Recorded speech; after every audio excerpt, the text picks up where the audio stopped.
Judith and Holofernes Kehinda Wiley. Summary. This is a product of what happens when contemporary artists paint an account long immortalized in countless different paintings while also conveying the meaning they want. This work made by LA artist Kehinda Wiley tries to shed a new perspective on the oppressed triumphing against the oppressor by making Judith black, smiley face. Basic details about the artwork. Painted in 2012. Medium, oil on linen canvas. Dimension 120 x 90 inches. Artist. Born in 1977 in LA, age 46. Known for naturalistic vibrant paintings of black people. His most famous painting was the portraiture of President Barack Obama in 2017, which was commissioned by the Smithsonian National Portrait Gallery. Incorporates a lot of different art styles to his own, notably from Old Master, before 1800, paintings. Moreover, Wiley's portraiture are based on people he meets in public. These people are then asked to assume poses found in paintings from their locations, same by history as sort of a juxtaposition of the old inheriting the new. He also likes colorful vibrant backgrounds for some reason. Backstory, copy and paste from your past research is always fun. Based of a passage in a deuterocanonical book, books considered to be canonical books of the Old Testament, called the Book of Judith. In that book it tells of a Jewish widow named Judith, who together with her old maid Abra, entered the camp of the Assyrian, basically in the middle of Turkey, Iran, Iraq, and Syria, General Holofernes, who had been dispatched by Assyrian King Nebuchadnezzar to invade Israel. She then seduced him, got him drunk, and beheaded him, taking his head with her back to the city of Bethlehem, whom the Assyrians lay siege to. The Assyrians, having lost their leader, dispersed, and Israel won. Do note that this is widely accepted as fictional. This eventually became often used by Italian artists as a symbol to show women triumphing over tyrannical men. Details about the painting itself. Based of a 17th century painting, About This, by Giovanni Baglioni. The model of Judith was a random woman Wiley met in a shopping mall in Brooklyn, while the model for the head of Holofernes was one of Wiley's assistants. Interestingly, Wiley decides to depict the aftermath of the beheading and makes Judith display it so shamelessly. Also, Holofernes is now female for some reason. Interpretations. You should probably know what meaning he is trying to give, but I'm gonna write it down here just in case. Smiley face.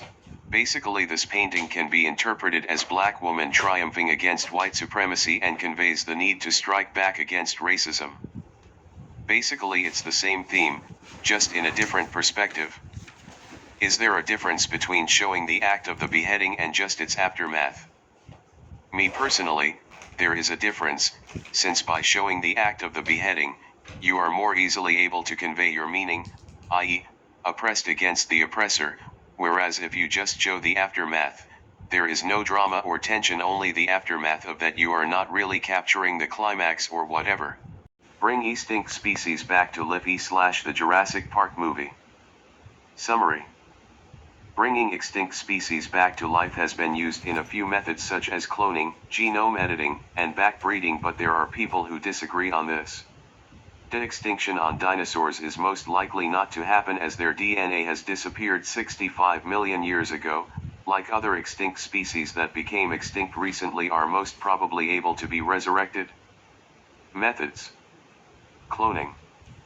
Commonly suggested method for de-extinction. It is done by taking out the nucleus in the egg of the extinct species and swapping it into an egg, without nucleus, of the surrogate animal that species is related to the extinct species. For example, taking out the nucleus of an extinct wild goat and into another surrogate goat, both same species. This method can only be used for species extinct recently. Genome editing. By editing germ cells directly or by editing somatic cells and transferring them via somatic cell nuclear transfer. This results that the animal will be not completely the extinct species, but rather a hybrid of the extinct species and the closely related, non-extinct species.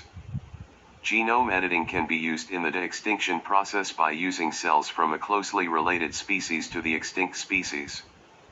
This method allows scientists to pursue de-extinction in a wider array of species, even those with highly degraded tissues or not well-preserved tissues. It provides high possibilities for extinct species to be brought back using this method. Backbreeding. A form of breeding where a distinguishing trait from an extinct species, a horn or a color pattern, is bred back into living populations. This method can recreate the traits of an extinct species, but the genome will differ from the original species. Advantages of de-extinction. Able to understand what leads the species to extinction in the first place. Get to use the information to save related species. De-extinction could have a beneficial impact on the environment. When a species goes extinct, all the flora and fauna involved in the species' food web will be affected. If extinct species is bring back to life, the ecosystem will be able to revive that have been damaged or have disappeared. Provides an opportunity for humans to rectify past harms inflicted on other species, as well as to expand species diversity. Disadvantages of de-extinction. While bring back the species, viruses, and pathogens that had become extinct with them will be resurrected together. Cause the species got exposed to the harm given by the viruses. Human may get affected by the viruses and pathogens too. Environment. Species that were brought back may not adapt to the environment. They might not be able to cope and end up being harmful to them. Lack of resources to the existing species. Safety of the resurrected species are not guaranteed. Human exploits existing species for their own benefits. Resurrected species may also fall prey into human greed. Lesser concentration on endangered species. Humans/scientists put more attention on resurrecting extinct animals when large number of species are on the verge of extinction. Huge amount of money that are spent on de-extinction could be used to save endangered species. Public reactions/controversies on bringing back vanished species to life. The idea of bringing back extinct species through de-extinction has been a topic of interest and discussion for more than 2 decades. The idea first gained widespread attention and was popularized by the fictional The Jurassic Park movie, which featured the resurrection of dinosaurs through genetic engineering. But in the reality, the de-extinction of dinosaurs are most likely not to happen. In reality, species to revive are those species that died within the past few tens of thousands of years. This means that the only species currently capable of being revived are those that disappeared recently, which DNA can be used to reconstruct the species' genome. People tend to forget that Jurassic Park was pure fantasy.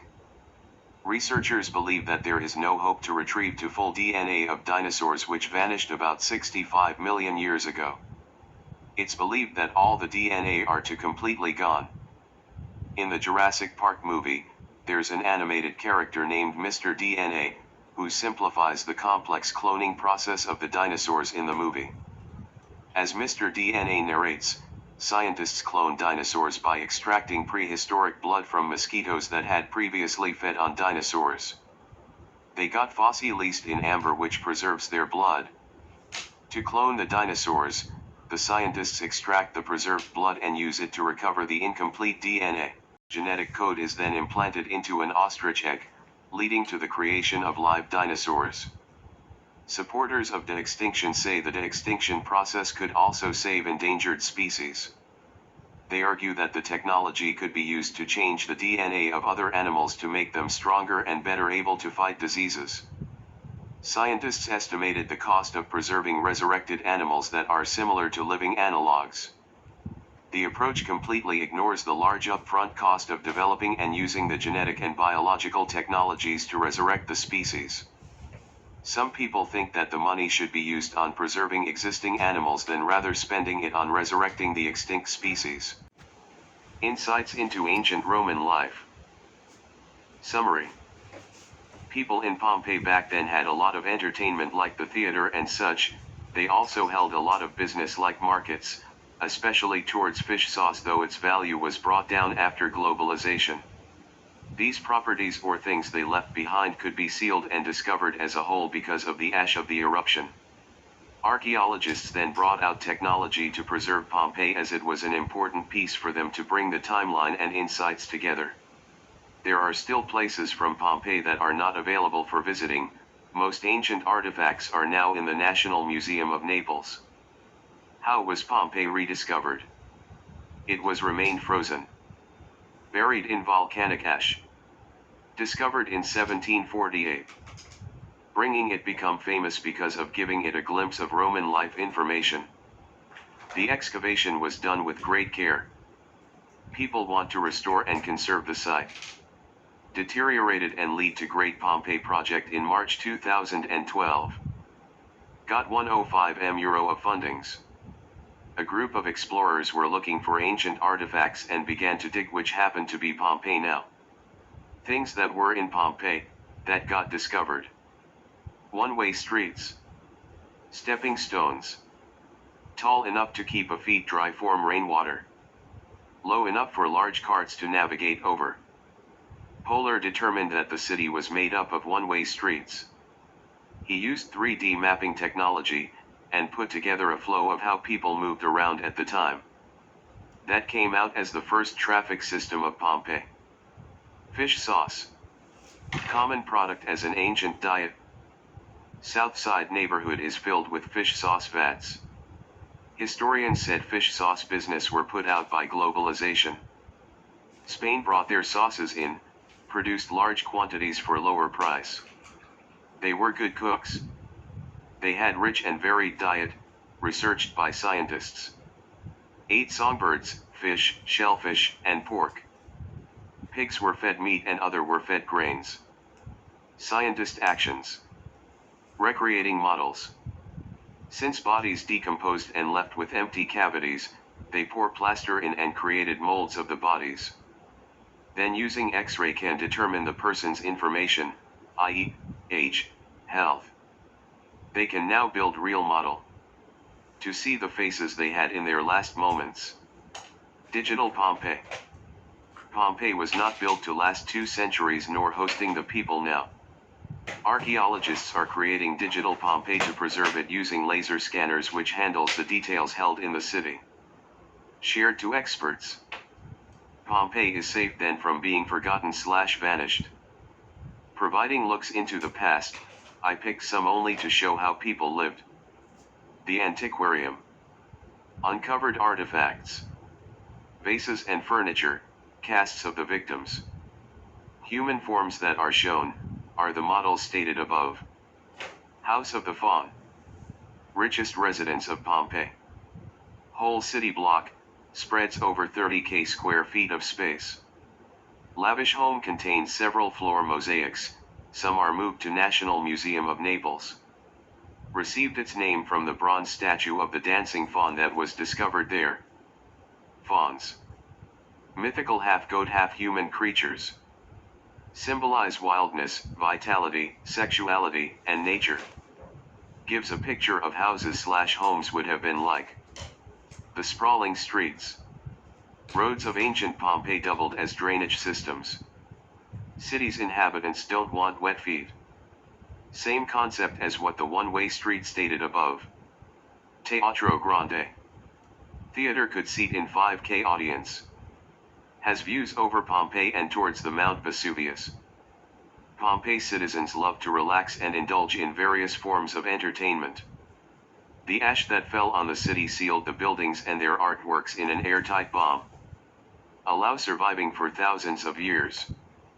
If a freak accident, or a higher budget COVID sequel, wiped out all life on Earth but left all our structures, what would an alien anthropologist conclude about how we lived our lives?